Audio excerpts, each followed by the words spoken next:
to Gallant IAS. Today we will be discussing some of the environment questions from the recently conducted Challenger test of Gallant IAS. So going to the first question, the question reads, which of the following statements is or are not correct regarding ecological succession? The entire sequence of communities that successively change in a given area are called SERAC. Succession that occurs on land where moisture content is low is called SER. Succession brought about by non-anthropogenic climate change is called autogenic succession. Select the correct answer using the codes given below. So here you have to pick out the incorrect statement. So keep in mind that your job is to pick out the incorrect statements here. Now, with regard to this particular question, so the first is asking about SERAC community or SERAC succession. See, what is SERAC succession? See, SERAC succession is a form of or a type of succession which is taking place in dry condition or in arid area or the area or region where the availability of water is very less or the moisture content is very low. So, in such regions or in such areas, the succession that is taking place is known as SERAC succession, and the series of developmental stages that is taking place there is what we refer to as SERAC, right? Now, the second statement says succession that occurs on land where moisture content is low is called SER. So, what is SER?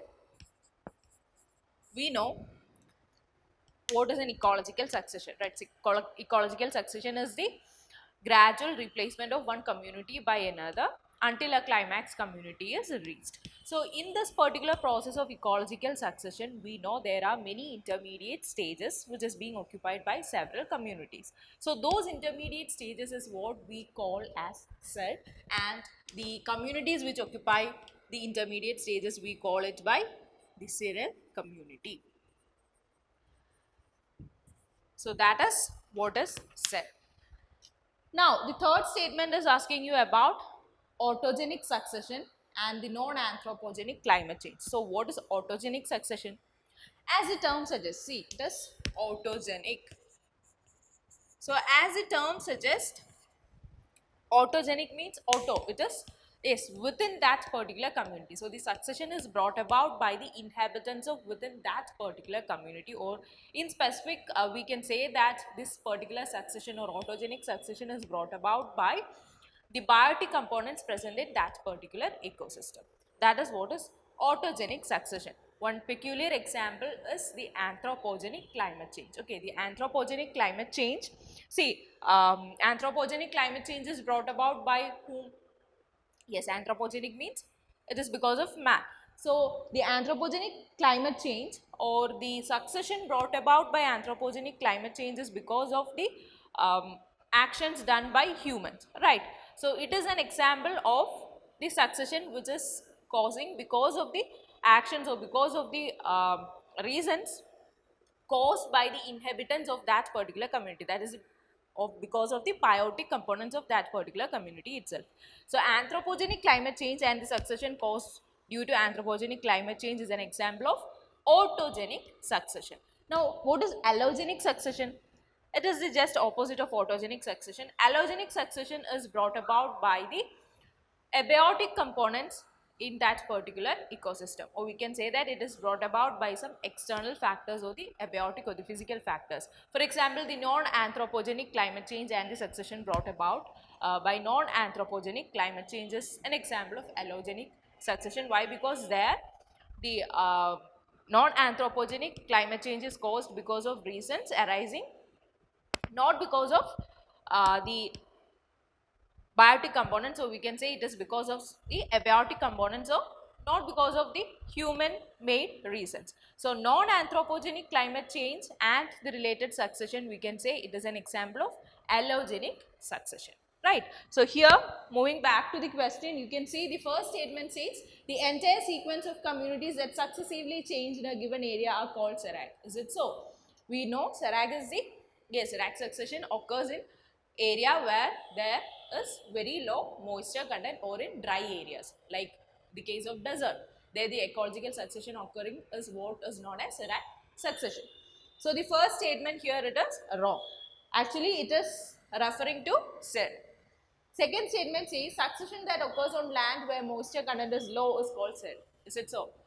No, succession that occurs on land where there is low moisture content and low availability of water is what is known as serine succession. So second statement there it is also wrong. Third statement says succession brought about by non-anthropogenic climate change is called autogenic succession. Succession brought about by non-anthropogenic climate change is known as allogenic succession and not autogenic succession, which means the third statement here it is also wrong. So first statement, second statement and third statement, all of them are wrong. And here you have to pick out the incorrect statements, which means your answer here will be option D, 1, 2 and 3 only. So see, such type of questions, to answer such type of questions, it is very important that you should be thorough with the static content over the very basic concepts of environment. This is something that you learn like autogenic succession or the types of ecological succession. All these things are actually what you learn in your very first chapters of environment, right? So you must be very thorough with the static portion in order to answer such type of questions. So here your answer is option D. All of them are incorrect. Moving on to the second question. So second question is a match the following type question, where one side you have the protected areas and the other side it is the categories of protected areas as per IUCN. Okay. So national park, wilderness area, habitat or species management area, natural monument or feature, and correspondingly the other side you have category 1B, category 2, category 3 and category 4. Now with regard to this particular question, see, IUCN has categorized the protected areas in accordance with their management objectives. Okay, in accordance with their management objectives, the protected areas has been categorized into different categories by IUCN, like 1A, 1B, then category 2, category 3, category 4, category 5 and category 6. Okay, so based upon the management objectives, the protected areas has been classified into a variety of categories by IUCN.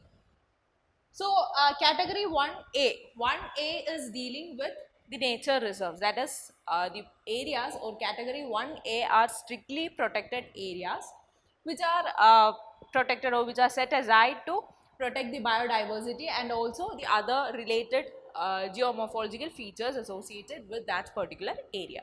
So 1A is strict natural reserve. 1A deals with the protection of strict protection of nature reserves. Now 1B. 1B is dealing with the protection of wilderness areas, or it is protecting areas that are usually large, unmodified or slightly modified areas which has retained their natural characters and also which is not having any significant human intervention. Okay, so such areas are being protected under the category of 1B. It is known as, yes, wilderness areas. Then we have category 2. Category 2, as you have seen in our classes itself, we have seen that when we dealt with national parks, we have seen that national parks have been accorded with category 2 tag by the IUCN. Okay, so category 2 deals with the protection of national parks. Next comes category 3. So category 3 is dealing with the protection of natural monument or feature. Okay, natural monument or feature, such as this category, it is set aside for protecting the specific natural monument or other features. For example, landform, seamount or even caves, all these are coming under the category 3 of IUCN. Okay, so category 3 is set aside for protecting natural monument or features. Right. Now coming to category 4. So category 4, we have seen category 4 is associated with the protection of habitat or species management area. There are certain areas which is designed or which is designated for the protection or conservation of some specific species. So such species management area or habitat areas, it is being protected under the category of category 4. Like the wildlife sanctuaries in our country, it is coming under category 4 of IUCN. So category 4 deals with habitat or species management area. Then comes category 5. See, category 5 is dealing with some protected landscapes and seascapes. Okay, some protected landscape and seascapes is being coming, or those areas are coming under category 5. Then comes category 6. Okay, category 6 are those areas which are protected along with sustainable use of natural resources. Okay, so protected area with sustainable use of natural resources. What is the speciality of category 6 is that here, along with conserving or along with protecting the ecosystem or the ecology, we are taking into account, or we are taking together the cultural values as well as the traditional system associated with that particular area. So that is the speciality with category 6 protected areas. So in category 6 areas, we are actually protecting, or we are actually conserving the ecosystem together with the cultural values and the traditional natural resources present in that particular area. So keep in mind with regard to the categorization of protected areas by IUCN. Okay. So coming back to the question, you can see here 4 of the protected areas and their corresponding categories have been given. So yes, first national park. National park should match with category 2, that is 1 should go with B. Then wilderness area. Wilderness areas should be matched with category 1B. So 2 should go with A, and 3 habitat of species management area, it should be matched with category 4. So D, 3 should go with D, and natural monument or feature 4, it should go with category 3, that is 4 should go with C, which means your answer here will be option D, 1B, 2A, 3D and 4C. So this particular topic, it's also an important topic. So just keep in mind like which all are the 6 categories given by IUCN for protection of the concerned protected areas. Moving on to the third question. Which of the following statements is or are correct regarding ecotopes? Okay, the question is with regard to ecotopes. First statement says ecotopes are smallest ecologically distinct landscape features in landscape mapping and classification system. Second statement says it is used for the measurement and mapping of landscape structure, function and change. Third statement says ecotope classification stratify landscapes based on biotic factors only. Select the correct answer using the codes given below. So you have to pick up the correct answer, correct statements from the 3. Now with regard to ecotope. See, ecotopes, they are actually the smallest, smallest ecologically distinct units. Okay, ecotopes, we can say that they are the smallest ecologically distinct landscape feature which is used, or which you can see in landscape mapping and classification systems.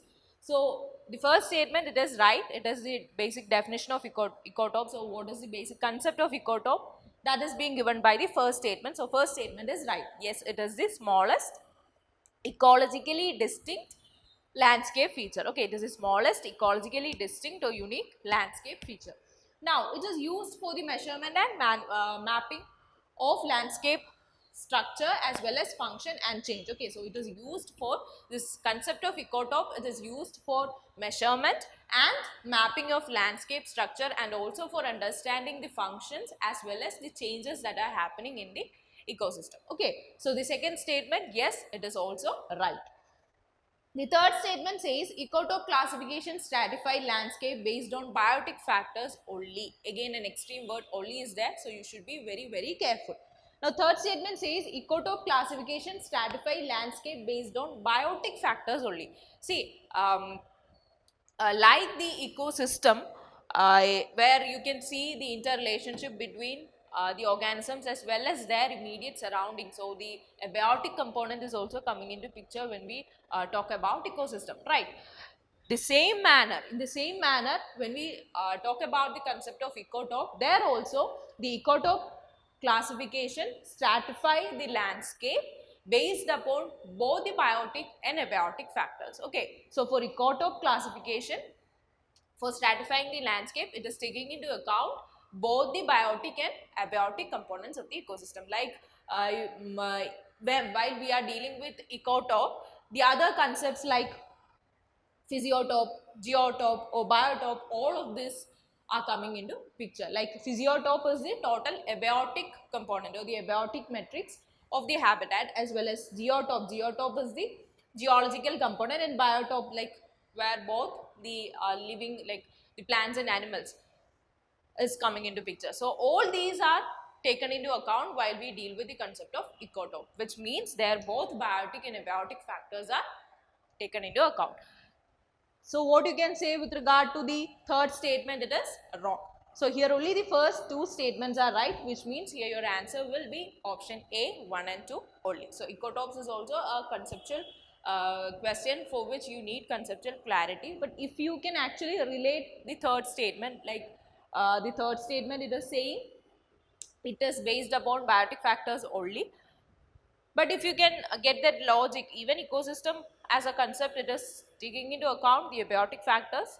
So ecotop also, it should also have that relation with the abiotic factors. So third statement, it is wrong. So if third statement is wrong, you can apply the elimination also, by which half part of your job will be done. Like you can eliminate D as well as D, remaining is A and C, right? So here your answer is option A, 1 and 2 only. The third statement is wrong.